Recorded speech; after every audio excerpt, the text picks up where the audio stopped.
Thousands of Houstonians owe their lives to complete strangers, people who charged into Hurricane Harvey to pluck them from floodwaters and help with the recovery. Brendan Keefe looks at why some communities get help before others and how the heroes find them.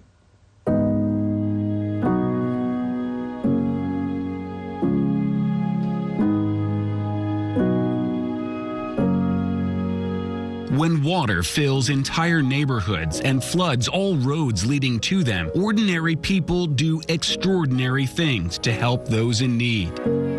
They just showed up, and they're just wonderful. Jody Duell moved from Atlanta to Liverpool, a tiny Texas town most people couldn't find on a map. When they were saying that the floodwaters were coming through Houston and Cinco Ranch, Liverpool and Alvin and Manville, they were never mentioned. And there is a community out here. My whole community out here looks like a bomb went off down here.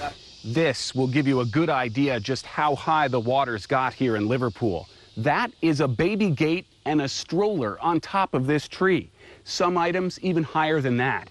But there's something now higher than the waters ever got here. Spirits have been uplifted by the generosity of complete strangers.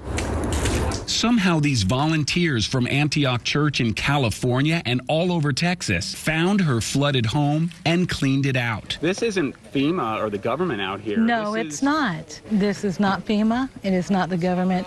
These are hardworking people that have jobs that they do, and they volunteer to help people. You are one who restores lives. These are the helping hands of complete strangers brought together by fate and humanity. And they just show up and say, what can we do? Driving through driving rains, but what guided an army of strangers to find the people needing rescue? They simply followed the storm clouds as Harvey moved in and the rising water as the hurricane moved out. But it was social media that organized the citizen response. Now it's devastatingly easy to spot a home in crisis even after the water recedes. It was not as if someone called and said, we need help here. We were really grateful to see them. He said, we're from Sacramento, California. Stay to the left to State Highway 82 South Cameron. Beaumont Port Arthur was a virtual island last week. This is a sight you just don't see. I'm standing in the middle of the westbound lanes of I-10, completely closed outside of Beaumont. That means help coming from the east is having difficulty getting into Houston.